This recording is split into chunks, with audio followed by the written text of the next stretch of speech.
성경 말씀은 요한복음 8장 43절에서 47절까지 말씀입니다. 요한복음 8장 43절에서 47절 다 같이 뜻을 생각해 보시면서 읽어 보시겠습니다. 읽습니다. 어찌하여 너희는 내 말을 깨닫지 못하느냐? 이는 너희가 내 말을 들을 수 없음이로다. 너희는 너희 아버지 마귀에게서 나와서 너희 아버지의 욕망들을 너희가 행하고자 하는도다. 그는 처음부터 살인자요, 그 속에 진리가 없으므로 진리 안에 거하지 못하느니라. 그가 거짓말을 할 때마다 제 본성을 드러내나니 이는 그가 거짓말쟁이요 거짓의 아버지이기 때문이라. 그런즉 내가 너희에게 진리를 말함으로 너희가 나를 믿지 아니하는도다. 너희 중에 누가 너희 죄를 깨닫게 하겠느냐? 너희 중에 누가 내게 죄를 깨닫게 하겠느냐? 만일 내가 진리를 말하면 어찌하여 너희는 나를 믿지 아니하느냐? 하나님께로부터 나온 자는 하나님의 말씀을 듣나니 너희가 듣지 아니하는 것은 너희가 하나님께로부터 나오지 아니하였기 때문이라 하시니라. 같이 기도하시겠습니다. 사랑이 많으신 하나님 아버지, 오늘도 은혜의 날, 구원의 날을 베풀어 주셔서 이렇게 은혜 가운데 주님을 모실 수 있고 주님을 노래하며 찬송할 수 있는 기회를 허락하여 주시오니 감사합니다. 이러한 날도 멀지 않는 날에 닥쳐질 것으로 생각하면 오늘도 참으로 감사합니다. 사람은 참으로 심히 사악하고 그 속에 사랑이 없지만 주님의 그 거룩한 말씀으로 주님의 보혈로 그 일하심을 믿고 우리를 사랑하신 그 사랑을 알아서 우리가 주님의 자녀가 되었습니다. 이렇게 큰 은혜를 입은 우리가 참으로 주님을 섬기면 마땅하고 주님을 노래하면 마땅한 줄 압니다. 오늘도 그 사랑을 못 잊어 해서 다시 이렇게 모였습니다. 오늘 말씀 속에서 참으로 우리가 얼마나 큰 은혜를 입었는가, 또 다시 우리에게 교훈하시는 그 크신 말씀이 얼마나 많고 깊은가를 깨닫게 하셔서 우리로 하여금 주님을 기쁘게 하며 또 주님을 기쁘게 하는 생활을 살아갈 수 있도록 배우게 하여 주시옵고 또 인도하여 주시옵소서. 우리를 항상 사랑하시는 우리의 생명 되시는 우리 구주 예수 그리스도 이름으로 감사하오며 기도 올렸사옵나이다. 아멘. 네.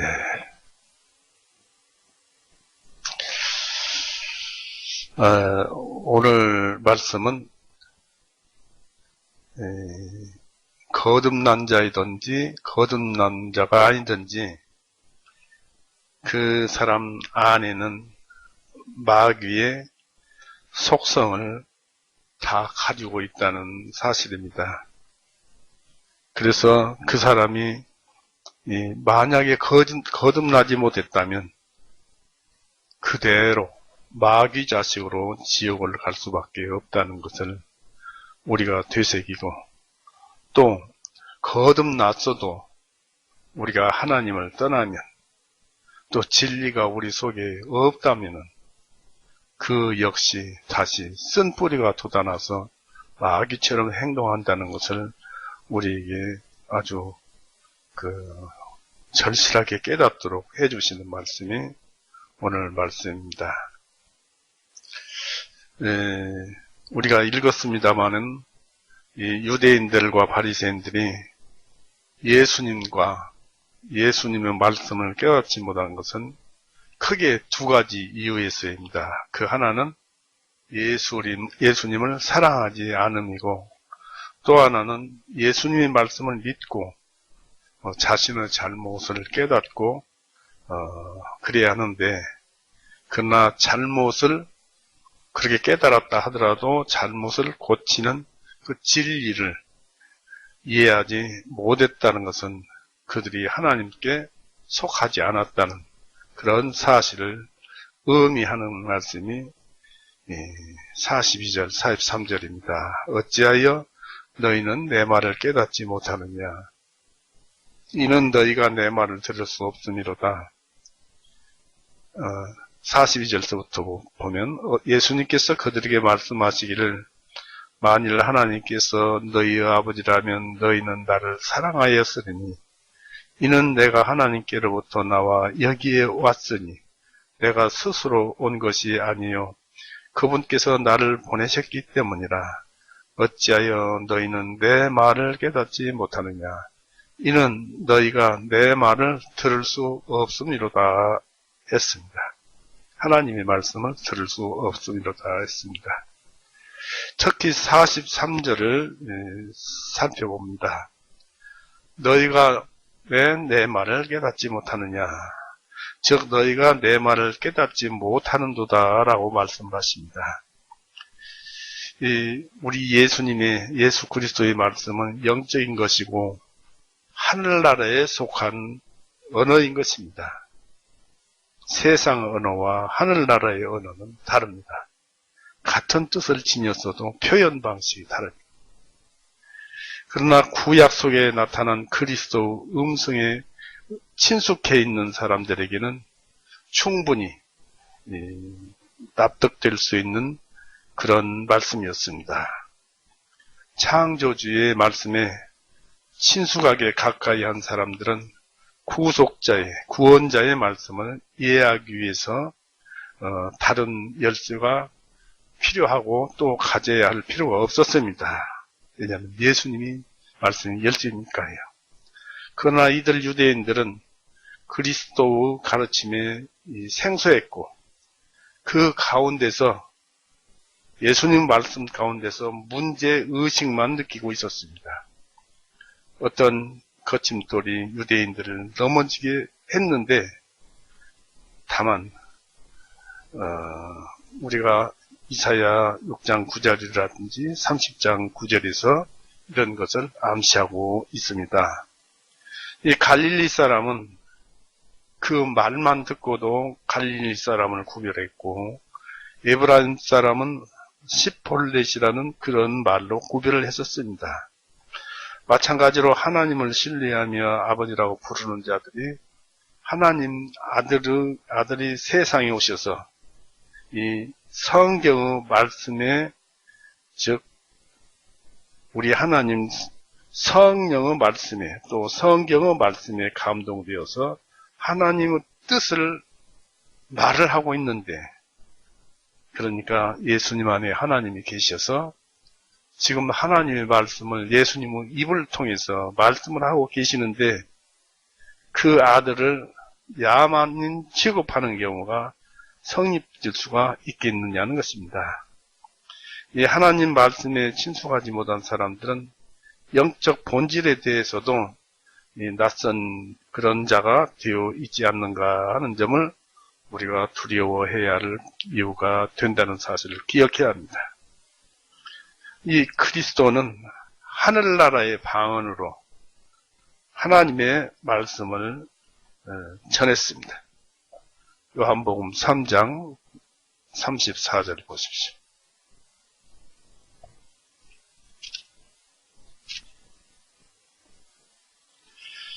34절에 이는 하나님께서 보내신 그분께서 하나님의 말씀들을 전파하는 것은 하나님께서 그분에게 성령님을 한량없이 주시기 때문이다. 그런 성령님과 예수님이 함께 하나님의 말씀을 지금 전하고 있다. 그러니까 예수님은 성령님이 하신 말씀을 사람이 알아듣는 말씀으로 전한다는 그런 뜻입니다. 그런데 자칭 그 나라의 속해 있다고 하는 자들이 그 나라의 습관적 용어나 성질을 이해하지 못하고 이방인이나 불량자처럼 그 말씀을, 예수님의 말씀을 비웃었습니다. 이제 바리새인들이 주님의 말씀을 이해하지 못하는 이유가 그들을 더욱 구제할 수 없는 요인이 되고 말았습니다. 그러므로 43절에 이는 너희가 내 말을 들을 수 없음이로다 했습니다. 즉 너희가 내 말을 주의 깊게 또한 공정하게 편견 없이 들어보려고 노력도 하지 않는다 하신 것입니다. 들을 수 없음이란 뜻은 거만하며 고의적으로 듣지 않으려 하는 것을 뜻합니다. 마치 유대인들이 이 스데반의 말을 귀를 막고 듣지 않으려 한 것이나 마찬가지입니다. 바울의 말을 듣지 않으려고 사도행전 22장 22절에 기록되어 있는데 그런 것과 마찬가지였습니다. 주님의 교훈에 대한 인간들의 부패한 마음에서 비롯된 이반죄, 하나님을 떠나 반역하는 이반죄는 그런 죄라는 것은 뿌리 깊은 그 사람들에게는 그 죄가 있어서 뿌리 깊은 반감이 예수님의 말씀에 대해서 무지할 수밖에 없고 또 그것에 대해서 오류와 실수를 범하게 되는 그 진정한 이유라는 사실을 기억해야 합니다. 참으로 이반죄, 하나님을 떠나서 있는 것, 거듭났어도 하나님을 떠나 있는 상태, 이 상태는 쓴뿌리가 돋아난 상태라고 볼 수 있고 또 믿지 않는 자들은 대부분 그런 상태에서 살다가 지옥을 가버리고 맙니다.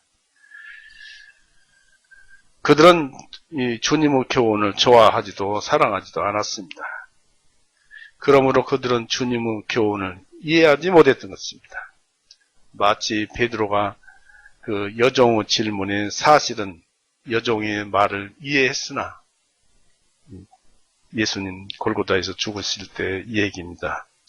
그런 사실 여종에게 말을 했으나 너도 당신은 갈릴리 사람이다 하는 그런 예를 들었으나 여종의 질문에 무엇이라고 대답할 줄 몰랐던 것인데도 마치 여종의 말을 알아듣지 못한 것처럼 둘러댄 것과 같습니다. 이것은 너희가 귀를 막았기 때문에 내 말을 깨달을 수 없는 것이다 라는 뜻의 말씀인 것입니다. 시편 58편 4절 5절에도 그렇게 기록되어 있습니다. 또한 하나님이 의의 심판의 방법으로 너희의 귀를 막아버린 탓이라는 뜻의 말씀입니다. 이사야 6장 10절에 기록되어 있는데 하나님께서 귀를 막았다. 이것은 하나님께서 귀를 막으신 것이 아니라 그 사람이 하나님의 말씀을 듣지 않으려 하는 그 생각 때문에 이 사단과 함께 자기 자신 스스로 귀를 막았는데 하나님께서는 내버려 두셨더라. 그런 말씀과 마찬가지입니다. 이 유대인들이 하나님과 아브라함의 후손이 아님을 논증하신 다음에 주님은 그들이 누구의 자녀인가를 명백히 말씀하셨습니다. 44절에 한번 다시 읽어볼까요? 44절 너희는 너희 아버지 마귀에게서 나와서 너희 아버지의 욕망들을 너희가 행하고자 하는도다. 그는 처음부터 살인자요 그 속에 진리가 없으므로 진리 안에 거하지 못하느니라. 그가 거짓말을 할 때마다 제 본성을 드러내나니 이는 그가 거짓말쟁이요 거짓의 아버지이기 때문이라 했습니다.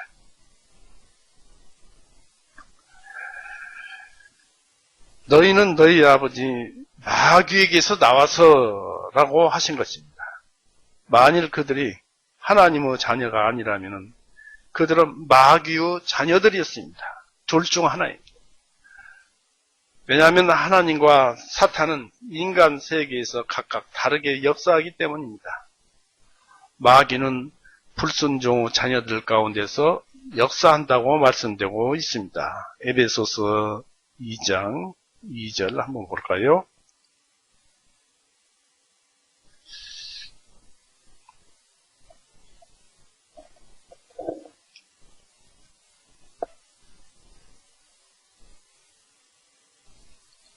에베소서 2장 2절. 지나간 때에는 너희가 그 가운데서 이 세상의 풍조를 따랐으며 공중의 권세 잡은 통치자 곧 지금 불순종의 자녀들 안에서 역사하는 영을 따라 행하였느니라. 이게 마귀입니다. 너희도 마귀 가운데서 행했고 이 세상의 풍조를 따랐으며 공중의 권세 잡은 통치자 곧 지금 불순종의 자녀들 안에서 역사하는 영을 따라 행하였느니라. 그러니까 거듭나지 못한 사람들은 다 마귀를 따라서 사는 사람들이에요. 모든 악한 백성은 마귀의 자녀들이요, 벨리알의 자녀들이요, 고린도후서 6장 15절에 나오죠. 독사의 자손들이요, 창세기 3장 15절에 나오죠. 행악하는 자의 자녀들인 것입니다. 그들은 사탄의 본성을 지녔고 사단의 형상을 닮았으며 사탄의 명령에 복종하고 이 사단의 본을 따릅니다. 또 우상 숭배자들은 나무를 통해서 너는 나의 아버지라고 말을 합니다. 예레미야 2장 27절에 그렇게 기록되어 있습니다. 이 말은 하나님에 대한 대단한 그 모독이요, 도전이요, 또 매우 거칠고 무서운 말입니다. 우리는 이 말씀을 통해서 인간들, 특히 교인들까지도 마귀의 자녀라고 불릴 수 있음을 보여줍니다. 하나님의 자녀이지만 하는 행위는 마귀의 자녀 같다라고 그렇게 불릴 수가 있다는 것을 보여줍니다. 우리의 구세주는 이런 사실을 완벽하게 논증하셨습니다. 주님은 보편적 논법을 통해서 이 사실을 논하셨어요. 너희 아버지의 욕망들을 너희가 행하고자 하는도다라고 말씀을 하셨습니다. 행하고자 하는도다. 이 말씀은 너희가 마귀의 소욕대로, 욕심대로 행한다. 즉 마귀는 자기의 욕망을 너희 속에서 채우려고 하고 있다. 욕망이 너희 안에 채워지면은 너는 간 곳 없고 오직 마귀의 욕망만 생각하는 그러한 마귀의 욕망이 되어버린다는 것입니다. 그런데도 너희는 깨닫지 못하고 마귀를 만족해 하고 또 기쁘게 해주고 있다. 그리고 마귀의 유혹에 따라 마귀의 노예가 되어 마귀의 뜻대로 움직이고 있는 것이다. 또 너희는 마귀와 성취하고 싶어하는 욕망을 행하고 있다. 마귀는 사람들이 육적인 욕망과 세상적 욕망에 따라서 행하는 것을 바라고 있습니다. 그러나 마귀는 영적 존재이므로 독자적으로 행동하고자 하는 것을 실현시키지는 못합니다. 왜냐하면 영이고 실물이 없으니까. 그러므로 마귀가 특별히 가지고 있는 소망은 그 말씀의 뜻은 소망은 너희를 통해서 영적 행악을 이 세상에서 실현시키는 것이다. 지적, 지식이죠. 지적 권세에 대한 욕망, 또 타락한 이론 추구, 거만하고 질투하고 분냄, 또 추행, 이 선에 대한 원망, 원한, 그리고 다른 자들을 악으로 유인하는 것, 이런 것들이 마귀가 이루려는 것들이다. 그리고 이런 욕망의 지배 아래에 있는 자들은 마치 자녀가 부모를 닮은 것처럼 마귀를 닮아가는 것으로 죄 가운데서 죄를 도모하고 계획하고 거기서 은밀하지만 허무한 만족을 누릴수록 더욱 마귀의 소욕을 닮아가고 또 닮아가는 것이다 라는 말씀이 너희가 마귀의 욕망을 행하고자 하는도다 라는 말씀 속에 들어있습니다. 행하고자 한다는 것은 하고 싶다는 얘기입니다. 또 너희 아버지의 욕망들을 행하고자 한다는 이 말씀은 너희가 마귀의 욕망대로 행하기를 바랄 것이다 라는 그런 뜻이기도 합니다. 이런 욕망에 대해 바라보면 그 욕망을 따라서 우리가 소원하고 또 소원할수록 그들 안에는 마귀가 자리를 확실히 잡게 됩니다. 죄를 우연히 저지르는 것이 아니라 고의적으로 지을 때 또는 자발적으로 죄를 짓지는 않아도 죄를 짓는 데서 기쁨을 느낄 때 또는 우리가 이방인들을 사랑하고 믿지 않는 자들을 사랑하고 친구 삼고 그들을 따라서 가리라고 말한 무리들처럼 과감한 억측과 필사적인 결단을 통해서 죄를 고집할 때 이러한 죄인들을 가리켜서 이 마귀의 욕망대로 행하기를 바라는 자들이라고 할 수 있을 것입니다. 그래서 너희 아버지의 욕망들을 행하고자 한다는 말은 더 나아가서 너희가 너희 아버지의 욕망들을 행하기를 기뻐하는도다라는 의미를 지닙니다. 이런 욕망들이란 혀 아래서 꿀처럼 달콤하게 느껴지기 마련입니다. 욥기 20장 한번 보십시오.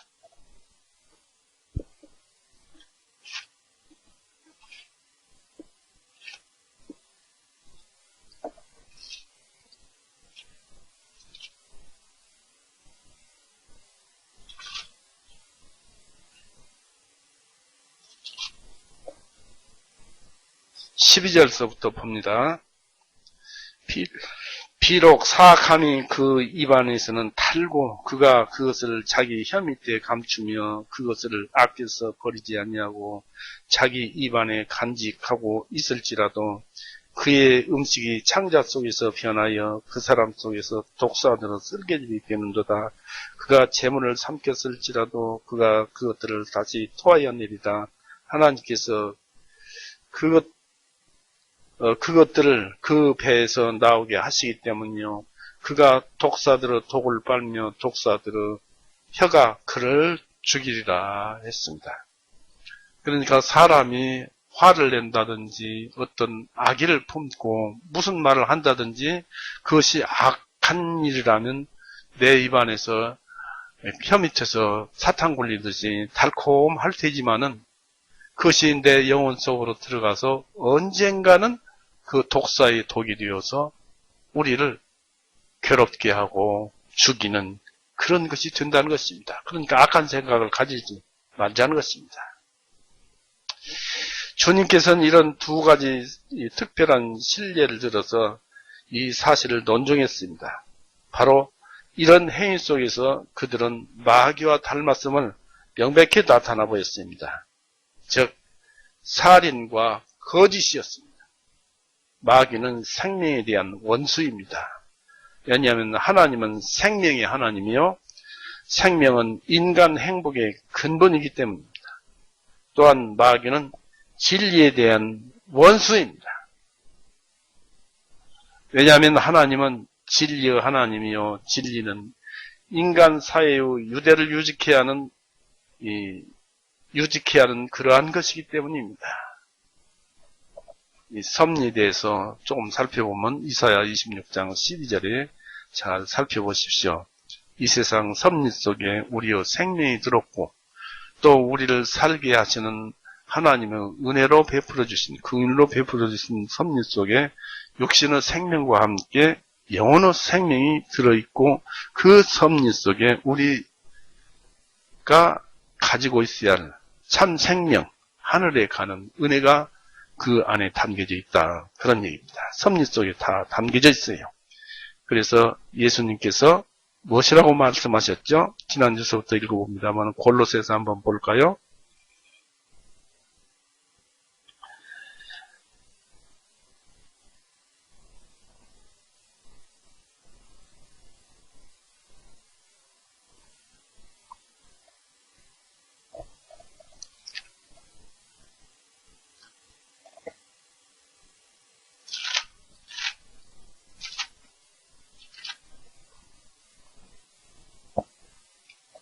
골로새서 2장 한번 보십시오. 11절에서 11절을 읽겠습니다. 주님 안에서 너희가 손으로 하지 아니한 할례를 받았나니 곧 그리스도 할례로 인하여 육신의 죄들의 몸을 벗어버린 것이라. 너희가 침례로 주님과 함께 장사되었고 하나님께서 주님을 죽은 자들로부터 일으키신 그 활동하심을 인하여, 믿음으로 인하여 예수님께서 골고다에서 피 흘리고 죽으시고 그 까닭은 우리 죄를 위해 대속하시기 위해서죠. 그러한 뜻을, 주님을 죽은 자들로부터 일으키신 그 활동하심의 목적과 뜻을 믿음으로 인해서 너희도 주님과 함께 일으키심을 받았느니라. 그래서 섭리 속에 우리의 생명이 다 들어있다라는 말씀입니다.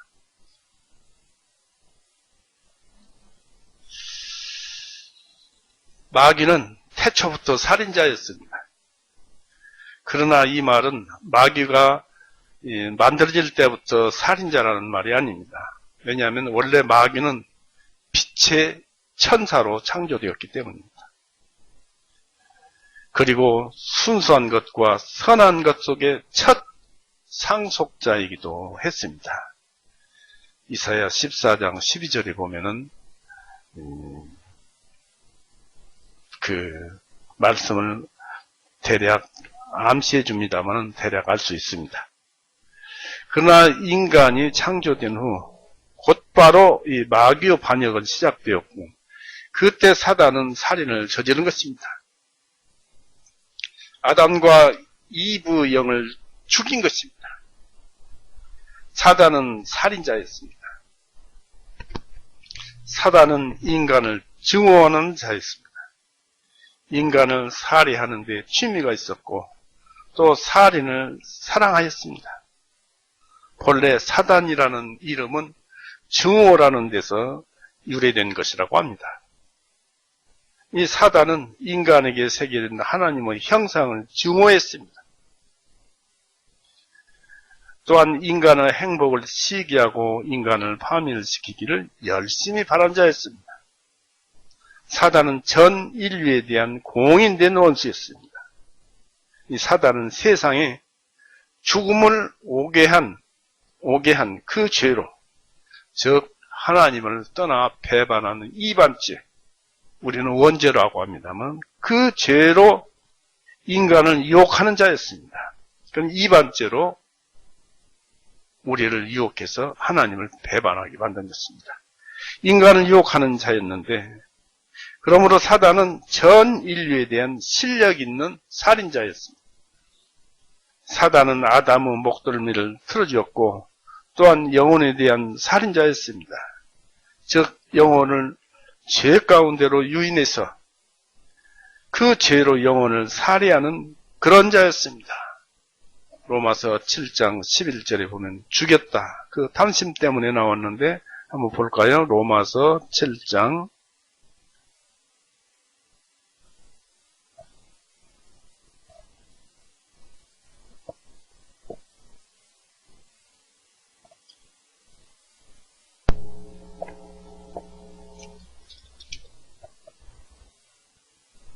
로마서 7장 11절에 이는 죄가 계명으로 기회를 잡아 나를 속이고 그것으로 나를 죽였기 때문이라 했습니다.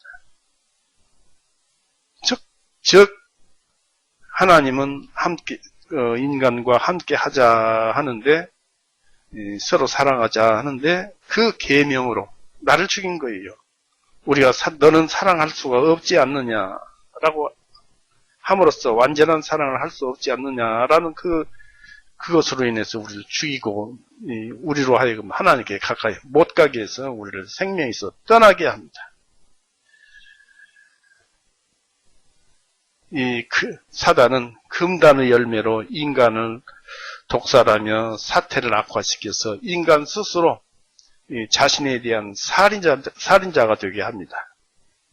이처럼 사단은 태초에 한 번만 살인을 저지른 것이 아니라 그 이후로 계속 살인을 저질러 왔습니다. 사탄은 인간을 유혹하고 또 살해하는 것을 현재도 멈추지 않고 있습니다. 사단의 대유혹이야말로 대파괴인 것입니다. 그래서 유대인들은 마귀를 죽음의 천사라고 부른다고 합니다. 이 사단은 가인에 의해서 실행된 가인 스스로 가인 자신을 살인하게 한, 물론 동생도 죽였지만은 가인이 동생을 죽임으로 가인도 스스로 자기 자신을 살인하였던 것입니다. 그 살인을 하게 한 그 영육을 죽이게 한 살인의 주동자였습니다. 가인은 악한 자에게 속하여 그 형제들을 죽였다고 요한일서 3장 12절에 기록되어 있습니다. 만일 사단이 가인에게 강하게 유혹하지 않았다면 형제를 죽이는 그런 자연스럽지 못한 일을 저질렀을 리는 만무하였습니다. 가인은 살인자라고 불리우는 마귀의 교사를 받아서, 가르침을 받아서 그의 친동생을 살해하였습니다. 참 무서운 일입니다. 마귀의 이것이 능력입니다. 이 마귀의 교사를 받았다고 가인의 죄에 대한 책임이 약화되는 것은 아닙니다. 마귀가 받을 형벌과 같은 형벌을 가인도 받게 된 것입니다. 마지막 때가 가까이 올수록 마귀의 살인 행위도 늘어날 것입니다. 계시록 12장 12절에 보면 자기 때가 가까이 오는 것을 보고 땅으로 내려갔더라. 많은 사람들을 죽이고자 한 것입니다. 우리가 어떻게 하면 마귀의 계계를 부수고 마귀의 유혹에 귀를 기울이게 되지 않을까를 생각해 봅시다. 우리는 그런 것을 생각해 봐야 됩니다. 이 순간만 지나간 끝이다 생각하지 마십시오. 마귀는 살인자이기 때문에 그가 그럴듯한 말을 할지라도 하나님을 떠나서 이런 말 저런 말로 누가 얘기를 해서 그 말이 그럴듯한 말일지라도 그것은 우리에게 해를 끼칠 목적으로 하는 마귀의 말이 틀림없는 것입니다. 하나님이 개입되지 않는, 하나님의 말씀이 개입되지 않는 것은 전부 마귀와 관련이 있는 것입니다. 인간들의 살해자인 마귀가 인간들의 수락에 의해 아직도 이 사람들의 주인 행세를 한다는 것을 기이하게 여기지 말아야 합니다. 요한복음 8장 44절에서 유대인들이 마귀의 추종자들이요 마귀처럼 이 살인자들임을 우리는 예수님으로부터 잘 배워 알 수 있습니다.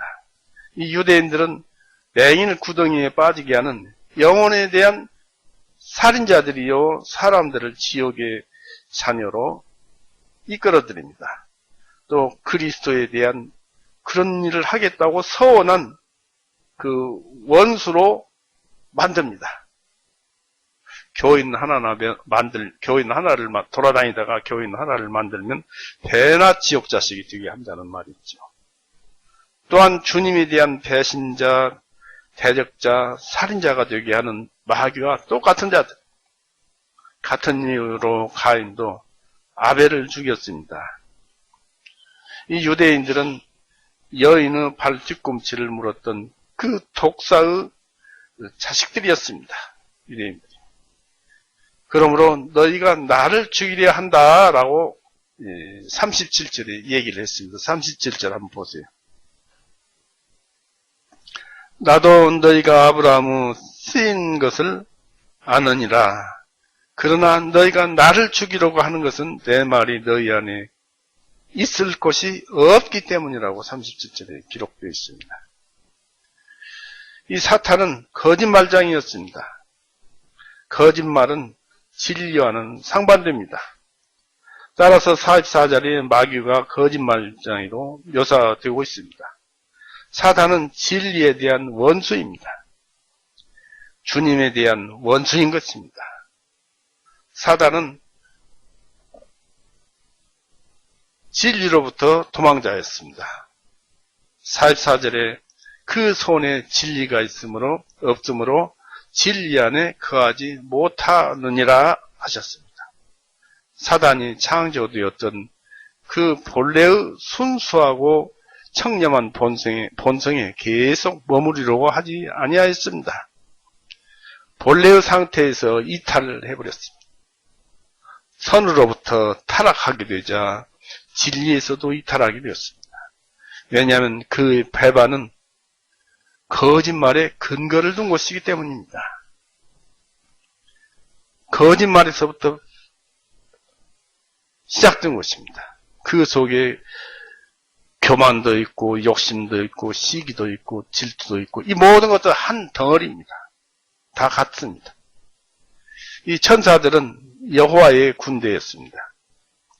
그러나 타락한 자들은 그들의 지휘자, 통치자에게 진실하지 않은 것이며 또 신뢰될 수 없는 무리들인 것입니다. 그들은 어리석은 자요 변절자인 것입니다.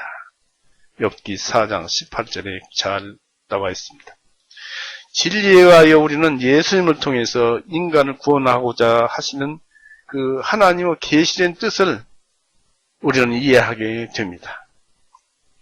이러한 진리를 주님은 가르치셨고 유대인들은 반대한 것입니다. 그래서 그들은 그들의 아버지 마귀를 좋아했어요. 그런데 이 마귀는 하나님이 첫 아담에게 주신 존귀를 보고 둘째 아담에게 주실 더 큰 예견을 더 큰 영예를 예견하면서 하나님의 이런 뜻에 화합하려 하지 않고 교만해지고 또 시기와 질투로 이런 진리에 이런 하나님의 뜻에 관한 진리 가운데 있으려 하지 않았던 것입니다. 다만 오만과 질투와 분노와 화염에 쌓여서 하나님의 뜻에 저항하고 그분의 의도를 책망하였습니다. 회방하였습니다. 그러니까 한 번 진리에서 떠나면은 한 번 하나님을 떠나볼까라는 생각만 가져도 그때부터 이미 마귀는 틈탑니다. 그때부터 죄라는 것은 형성되어 가는 것입니다. 이제 바리새인들은 마귀의 자녀로서 그리고 마귀의 사자가 되어서 주님을 죽이려고 했던 것입니다. 사단은 진리에 대한 파괴자였어요. 또 사단에게는 진리가 없었습니다. 세상에 대한 마귀의 욕심은 거짓과 이선에 의해서 지원되고 있는 그 속에 또는 그가 말하고 행하는 그런 행위 속에 있고 진리는 전혀 없었습니다. 그리고 우리가 믿을 만한 것도 없습니다. 선과 악에 대해 선전하는 말들은 사단의 선전하는 말들은 거짓이요 오류투성이고 그가 제시하는 증거는 거짓된 기적이요 그의 달콤한 말은 모두 속임수입니다. 그래서 나를 이롭게 하려고 좋은 말을 하는 사람의 말은 경계를 해보아야 할 필요가 있습니다. 물론 순수한 자도 있겠습니다만은 왜냐하면 잘못 마귀의 계획에 빠질 수 있기 때문에 그렇습니다. 마귀는 이 진리에 대해서 많은 것을 알고 있습니다. 그러나 진리에 대해 원수였으므로 진리라고 하면 아주 그냥 싫어하는 그 원수였으므로 그 안에 진리가 없다고 말씀된 것입니다. 알기는 알아도 없다는 얘기. 사단은 거짓의 친구요 후원자입니다. 그가 거짓말을 할 때마다 제 본성을 드러내나니 했습니다. 즉 사단의 내면에서 저절로 우러나오는 것이었습니다. 본성이 거짓말이고 본성이 살인이니까 사단이 행하는 것, 생각하는 것, 이런 것들은 전부 거짓이고 살인입니다. 그래서 저절로 우러나오는 것이었습니다. 이 거짓에 대하여 말하는 가운데 44절에 마귀의 거짓에 대한 세 가지 사실이 언급되고 있습니다. 먼저 사단이 거짓말장이라는 사실이 언급되어 있습니다. 사단의 그 점치는 점은 거짓점입니다. 거짓말장이니까. 그 점쟁이한테 가면은 그 점쟁이는 거짓말로 점을 쳐줘요. 이 사단의 선지자들은 거짓된 그 선지자들이요, 이 사단에 대한 숭배의 상징으로 만들어진 우상은 그래서 거짓 선생이라고 합니다. 마귀는 완전한 거짓말로 우리의 첫 번 선조 아담을 속였습니다. 모든 마귀의 그 유혹은 악을 선이라 하고 선을 악이라고 하는 그 거짓말에 의해서 수행됩니다. 그리고 죄를 지어도 그냥 용서된다는 거짓된 약속에 의해서 거짓을 추진합니다. 그냥 죄를 지어도 별거 아니야. 다 나중에 용서돼야 하는 그런 거짓으로 그 거짓말을 추진합니다. 마귀는 자신의 말이 거짓이라는 것을 압니다. 그러나 인간들을 속여서 파괴하려는 의도를 가지고 거짓말을 우리에게 합니다. 마귀가 서기관들과 바리새인들 가운데 복음을 싫어하는 마음을 집어넣은 것도 거짓말에 의해서였습니다. 그리고 후에 이 죄인들을 통해서 복음을 타락시킨 로마교도 강한 기만, 곧 교묘한 거짓말에 의해서입니다. 지금 이것은 우리 자신에게 비춰봐야 할 말들이고 조금 전에 했던 말씀도 다 우리에게 비춰봐야 합니다. 이것이 쓴 뿌리이기 때문에 그렇습니다. 거듭난 자들은. 이 사단은 거짓말을 할 때마다 그 거짓은 사탄 속에서 저절로 우러나오는 것이라고 했습니다. 즉 하나님께서 나온 것이 아니라 죄 속에서 나온 말을 하는 것이 사단의 본래 모습입니다. 그렇다고 그를 창조하신 하나님이 마귀의 마음에 거짓을 불어넣은 것은 결코 아닙니다. 이 사탄들은 마귀에게서 그 거짓말을 사람들, 일반 보통 사람들은 마귀에게서 그 거짓말을 빌려다 씁니다. 그러므로 말씀드리기를 사람이 저희의 마음을 거짓으로 가득 채웠다고 하였습니다. 이게 마귀로 가득 채웠다는 얘기입니다. 사도행전 5장 한번 보십시오.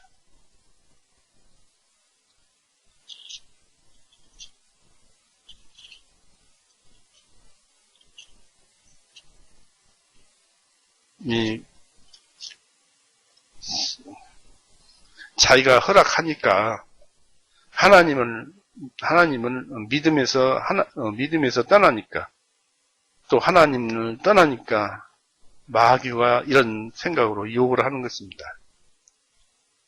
요한복음 사도행전 5장 3절 그러나 베드로가 말하기를 아나니아야 어찌하여 사단이 내 마음에 가득하여 성령님께 거짓말하고 땅값의 일부를 감추었느냐. 어찌하여 사탄이 내 마음에 가득하여 라는 얘기입니다. 이 말은 욕심과 거짓과 여러 가지 생각들이 그 안에 들었을 것입니다. 그래서 이런 말씀 속에서 무엇을 아느냐면 주님 안에서 한번 생각한 것은 그대로 행해야지, 행할 수 있으면 그대로 행해야 합니다. 그렇지 않고 한번 하나님께 섬기겠다고 행한 것을 마음을 바꾸는 것은 옳을 경우도 있겠지만은 바로 마귀가 유혹해서 못하게 한다는 것입니다. 바로 무엇이냐? 아나니아야 어찌하여 사단이 내 마음에 가득하여 성령님께 거짓말을 하느냐는 말씀입니다. 오직 마귀만 거짓말을 가지고 있기 때문에 마귀만 거짓말을 가지고 있어요. 그렇기 때문에 이 마귀에게 거짓말을 사람들이 빌려오지만 마귀가 거짓말을 빌려줄 때 그 거짓말의 그 모형은 바로 마귀의 영의 구조 자체에서 비롯된 것이라 하겠습니다. 그러니까 거짓말을 하게 되면은 마귀의 영의 구조 자체니까 바로 사단의 영이 그 사람 안에 들어와 버린다는 것입니다. 어찌하여 사단이 내 마음에 가득하냐? 영이 가득하냐? 그런 얘기입니다. 모든 거짓말의 동기도 마귀에게서 비롯된 것입니다. 이런 사실은 진리를 배반한 영혼들이 사로잡혀 있는 악의 절망적인 깊이가 어떠함을 우리에게 알려줍니다.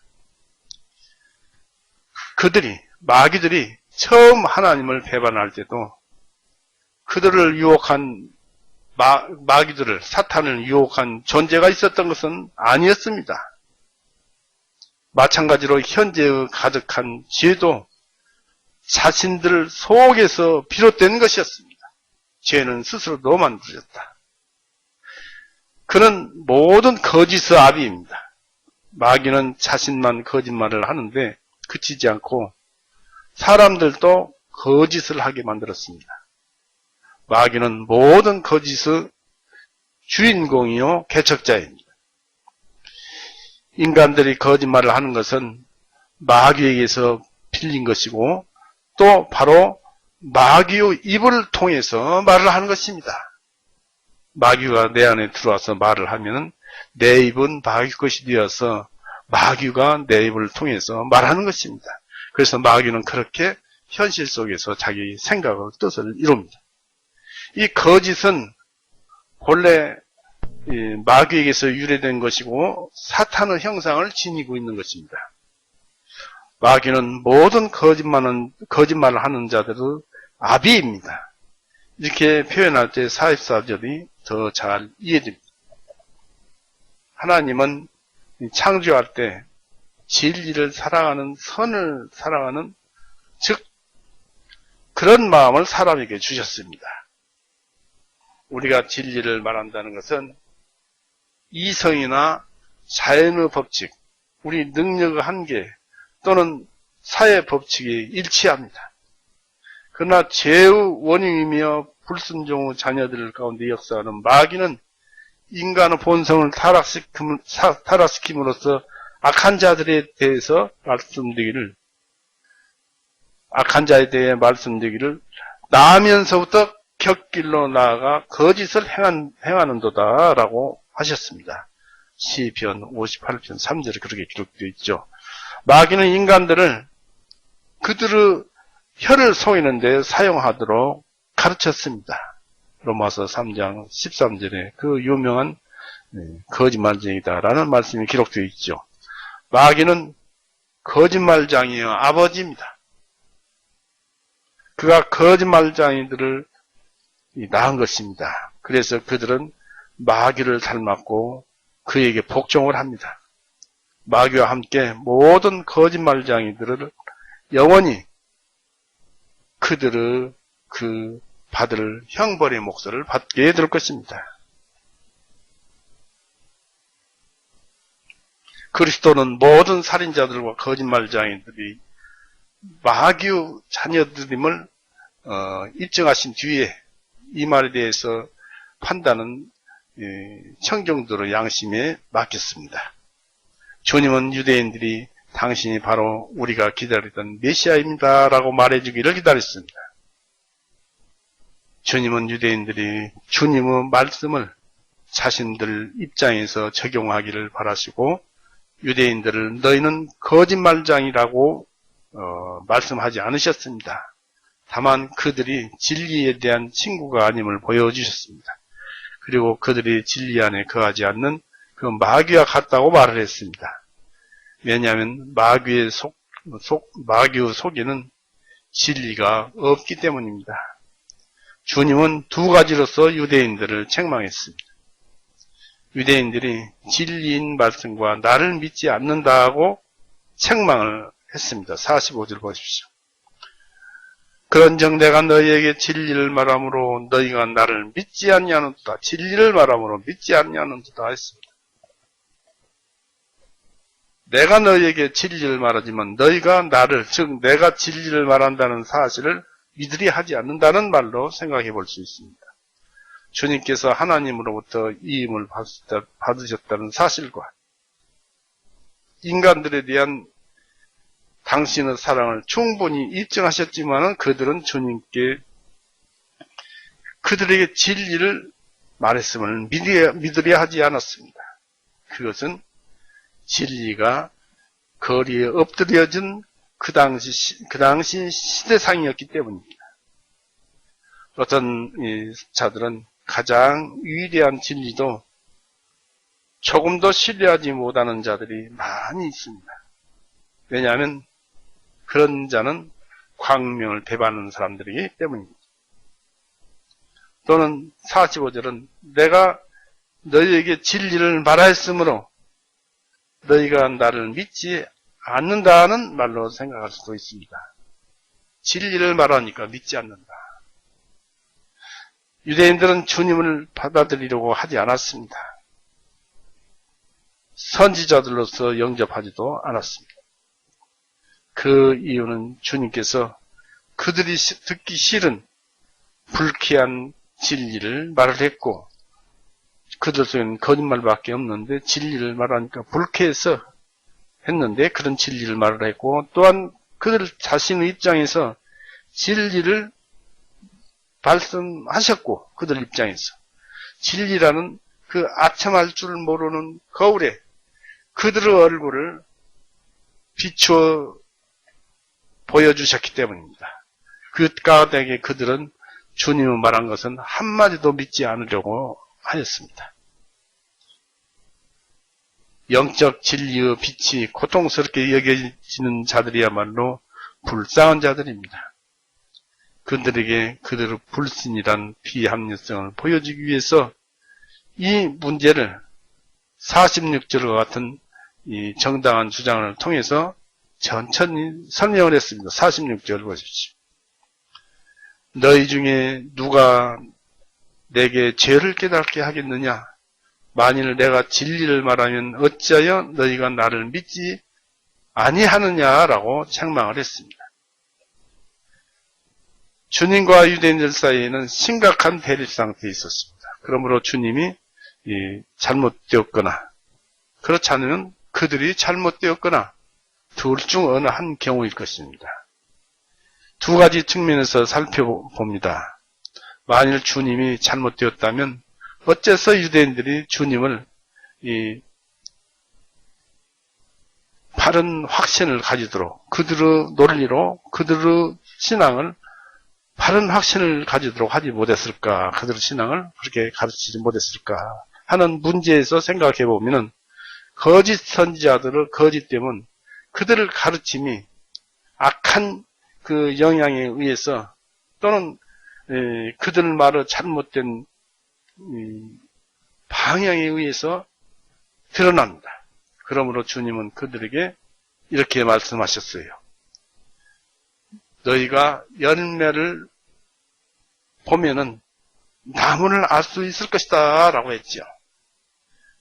그렇다면 선지자로 판단하는 사내들인 회원이 너희들 중에 있는데 누가 나를 죄에 있다고 정죄할 수 있겠느냐라고 되묻는 것입니다. 유대인들은 주님을 여러 제목을 씌웠어요. 즉 먹기를 탐한다든지 술에 취했다든지 안식일을 범했다든지 사탄과 연합했다든지 그런 여러 가지 이런저런 이유를 들어서 주님을 고소했습니다. 그러나 그들의 고소는 이 악의에 찬 근거 없는 비방이었고 주님을 아는 사람이면 누구나 다 이런 고소들이 전부 거짓이란 사실을 알았습니다. 그들이 주님에게 어떤 허물이라도 찾아내기 위해서 최선을 다해 간교와 계략, 위증과 술책을 썼으나 오히려 주님의 선하심만 더 발견하게 했던 것입니다. 주님은 46절에서 누가 내게 죄를 깨닫게 하겠느냐고 도전하셨습니다. 다시 말해 내 교훈이 진리가 아니냐라고 물으신 것입니다. 즉 주님의 진리나 이 교훈의 전달 방법에 부패된 요소가 있는가 너희들은 생각해서 발견해서 제시해보라는 말씀입니다. 예수님은 죄가 없고 아무것도 책잡을 것이 없었습니다. 또는 이런 말씀으로도 볼 수 있습니다. 즉 내 교훈이 이 논리에 무슨 있느냐라고 질문하신 것입니다. 우리는 여기서 예수님의 놀라운 그 낮추심을 배워야 합니다. 예수님은 천둥같이 큰 음성으로 그들을 두렵게 할 수도 있었습니다. 그러나 무리하게 주님을 믿어달라고 요구하지 않으셨다는 것입니다. 예수님은 곧 하나님이 함께 하시는 그런 분이었습니다. 이제 유대인들의 잘못이라면 어째서 그들이 주님에 의해서 바른 믿음을 제공받으려 하지 아니하였는가 하는 문제입니다. 46절은 내가 진리를 말하면 어째서 너희가 나를 믿지 아니하느냐. 너희가 내 잘못을 지적할 수 없다면 너희는 내가 진리에 대한 말하는 것을 인정해야 할 것이 아니냐. 그런데도 어찌해서 너희는 내 말을 수긍한다는 표시가 없느냐. 어째서 나를 믿지 아니하느냐 하신 것입니다. 만일 사람들이 그들의 불신의 이유를 반성해보고 또 그들이 반박할 수 없는 진리를 왜 믿지 못하는지 그 이유를 곰곰이 생각해 본다면 자신들의 모순을 발견하게 될 것이고 그 다음에는 수치를 느낄 수밖에 없다는 것을 알게 됩니다. 우리는 그런 것을 기억해야 합니다. 우리가 예수님을 믿지 못하는 이유는 말씀이 그렇게 많아도 그 말씀을 믿지 못하는 이유는 우리가 죄에서 떠나기 싫어하기 때문이고 또 우리 자신을 부정하고 하나님을 중심으로 선비하지 않기 때문입니다. 항상 하나님과 동행을 해야 합니다. 하나님을 떠나는 순간 우리 입에서 몸에서 죄악을 쏟아내는 것입니다. 마귀 자녀는 거듭난 자는 마귀 자녀는 아니라도 마귀 자녀 같은 행동을 하는 것입니다. 우리는 누구나 다 그러할 만한 쓴뿌리를 가지고 있습니다. 그래서 우리가 그런 죄를 짓기 때문에 이 세상 사람과 같이 우리 육신은 형벌을 받습니다. 그러나 하나님께서 도와주시죠. 그래서 어떤 사람은 죽기도 하고 어떤 사람은 고통을 받기도 합니다마는 하나님께서는 우리의 신앙을 위해서 살려주시고 도와주십니다. 또 우리가 기독교 참 신앙에 속하지 못하는 이유는 우리가 참 신앙에 속하지 않으려 하기 때문이고 그리고 우리 예수님에 대한 불신은 우리 창조주 하나님에 대한 근원적인 반항으로 확대되는 것입니다. 하나님을 떠나서 생각한다면 하나님을 배반하고 반항하는 것입니다. 바리새인들에게 이 추궁된 다른 문제들은 그들이 하나님의 말씀을 들으려 하지 않았다는 것입니다. 47절 보십시오. 하나님께로부터 나온 자는 하나님의 말씀을 듣나니 이름이라도 마음속에 새겨둬야 합니다. 말씀을 듣나니 너희가 듣지 아니하는 것을 너희가 하나님께로부터 나오지 아니하였기 때문이라 하십니다.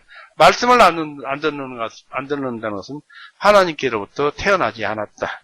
하나님께로부터 나오지 않았다. 육신을 가리키는 것이 아니죠. 영혼을 얘기하죠. 그래서 말씀을 들어야 하나님을 만날 수 있지 않겠느냐는 것입니다.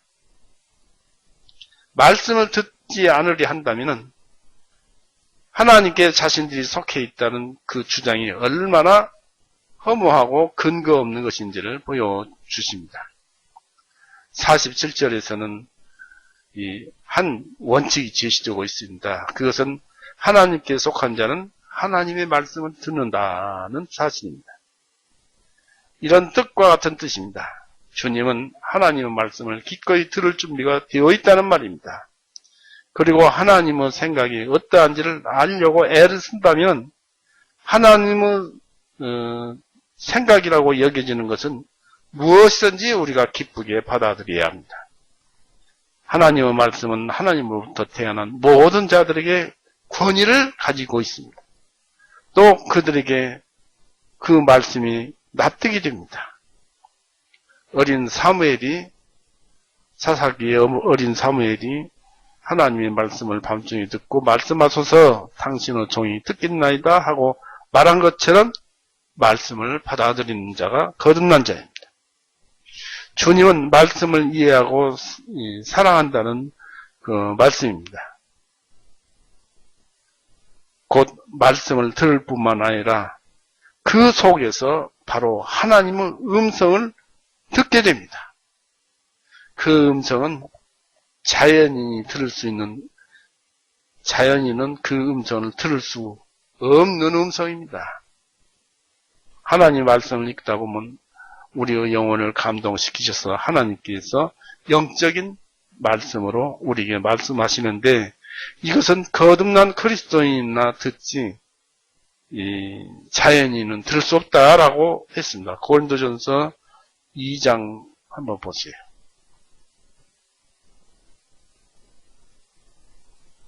고린도전서 2장 14절 그러나 자연인은 하나님의 영의 일들을 받지 못하나니 그것들이 그에게는 어리석은 것이요 또 알 수도 없나니 이러한 것들은 영적으로만 분별되기 때문이라 했는데 이 분별이 아니라 분변이라고 해야 맞습니다. 이 분변이라는 뜻은 영적 차이를 구별하는다는 그런 뜻이 분변입니다. 그래서 영적으로만 그 차이가 영적으로만 그 차이가 분별된다는 뜻으로 분변이라는 단어를 씁니다. 다시 읽어보면 그러나 자연인은 하나님의 영의 일들을 받지 아니하나니 그것들이 그에게는 어리석은 것이요 말도 알 수도 없나니 이러한 것들은 영적으로만 이제 알았으니까 분별되기 때문이다 하였습니다. 그래서 거듭난 자만 성경 말씀의 음성을 들을 수 있다는 것입니다. 그래서 이 하나님께 속한 자는 하나님이 당신의 이름을 인간들에게 가깝게 만들고 있습니다. 그리고 그런 사실을 우리는 곧 알아차릴 수 있습니다. 가족들이 그 주인을 발소리만 또 문 두드리는 소리만 듣고도 즉시 문을 열어줍니다. 또는 양들이 낯선 자를 구별하고 목자의 음성을 아는 것처럼 이 낯선 자는 따라다니지 않고 목자만 따라다니죠. 이 47회의 원칙의 목적은 믿지 않는 유대인들에게 신앙을 심어주기 위해서였습니다. 즉 너희는 그 말씀들을 듣지 않고 있다. 곧 너희는 내 입을 통해서 나오는 하나님의 말씀을 조심스럽게 들으려고도 하지 않는다.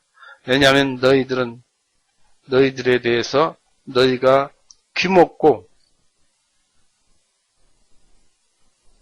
죽어 있는 것은 너희가 하나님께 속하지 않았다는 그 명백한 증거인 것이다 라는 것입니다. 하나님께서 자신을 밝혀주시고 우리 속에 현존하시는 것은 하나님의 말씀을 통해서 우리에게 가르쳐 주십니다. 그리고 하나님께서 우리 안에 현존하시는 것을 하나님의 음성으로 우리 영혼이 얘기를 하고 있고 우리는 그것을 압니다. 알아들을 수 있습니다.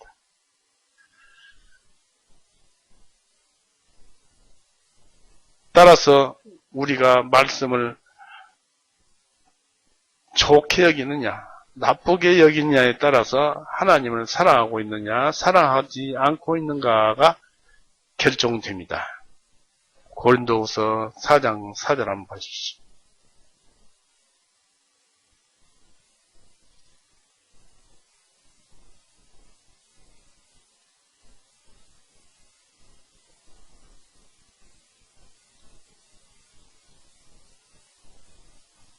고린도후서 4장 4절 그들 중에 이 세상의 신이 믿지 않은 자들의 마음의 눈을 멀게 하여 하나님의 형상이신 그리스도 영광스러운 복음의 빛이 그들에게 비치지 못하게 하느니라 했습니다.